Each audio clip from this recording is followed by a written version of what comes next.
Our first story for today is Monero is under attack by an AI coin. Now, what's Monero? I've talked about this a bit on the show, but it's the private by default cryptocurrency that is loved by many for all of its different privacy features, such as hiding the addresses of transactions on the platform, having many decoy transactions, and all of this while being easy to use.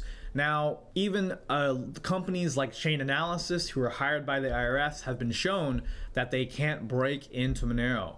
But now Monero faces a different threat. There's this centralized AI coin called Cubic that is openly attempting to kill Monero by getting its centralized botnet to mine Monero.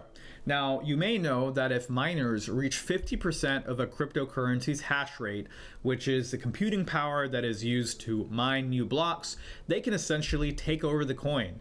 Now, this is a graph from a Cubic community member from last month, June 9th or 10th, where you can see in the bottom left-hand corner, it looks at the all-time high of the pool hash rate. The pool being everyone on Cubic who was mining Monero, shows it at about 500 mega hashes per second, while the network hash rate is 5.32 gigahashes per second. So it's about a tenth of the total hash rate, about 10%. Now, members of the community estimate that they're more than 30% over the hash rate.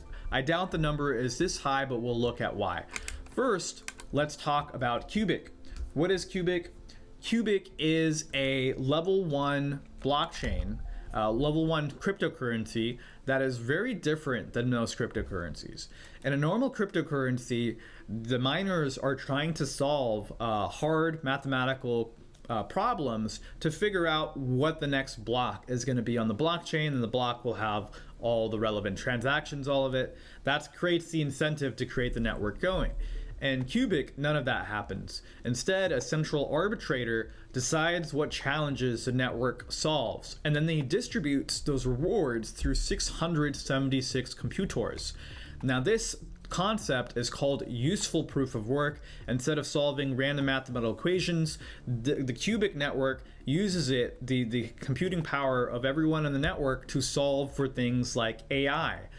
They use it to train different AI models, imaging processing, whatever the arbitrator decides is a valid challenge for the network. And now, because that hasn't been profitable enough, they're deciding to mine Monero and other coins like Tari. So let's understand this a little bit further. So the standard consensus mechanism for a blockchain is proof of work. So instead of solving challenges, mathematical challenges, all the computers on the Cubic network are doing the same thing, mining Monero at the same time, which is how we get things like this. This was around the same time where they talk about mining Monero and how big of a share they have in the Monero mining ecosystem. So if you look back at what a 51% attack is, if they have most of the network's hash rate, they get to decide what blocks are accepted.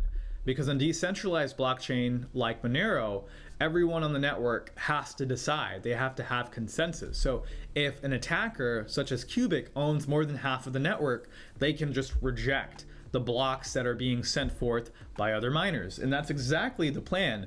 This comes from the developer's Twitter, and he's talking about here what's going to happen for his plan when they go into a 51% attack mode. What is going to happen next? Now, they plan to do a few things. One, they plan to make it hard to tell how much of the hash rate they actually control. That's the stealth mode he's referring to. So you won't be able to tell how much is Cubic mining, and for that reason, you won't be able to scale. If you're a Monero community member, you won't know exactly how much to scale up your resources so that you can defend against the 51% attack. In the same vein, they're going to encrypt their mining data and set out fake network traffic to make it harder to tell. And then on the last point he has there, they also plan to reject blocks found by Monero miners and force the network to only mine Cubic blocks. Now, to add on all of this, as they're mining Monero, they're taking it and they're selling it they're exchanging it directly to Cubic. So it's not like even the miners on the Cubic network are getting a currency that's worth anything. They're actually just getting paid in Cubic. So it's a way to try and attack Monero and keep its price down, even though it's doing fairly well. This, as more people become aware of this, it'll be interesting to see what happens. But this, to me, is it's an attempt at a hostile takeover of Monero and a form of economic warfare. So what we need to do is if you care about the future of Monero, we need to start mining Monero. And it's not that hard to do. I found this program called Goopax, which lets you mine Monero in a few minutes. In fact, that's the solution for today. So hang on after those are stories and we'll show you how to mine Monero right away.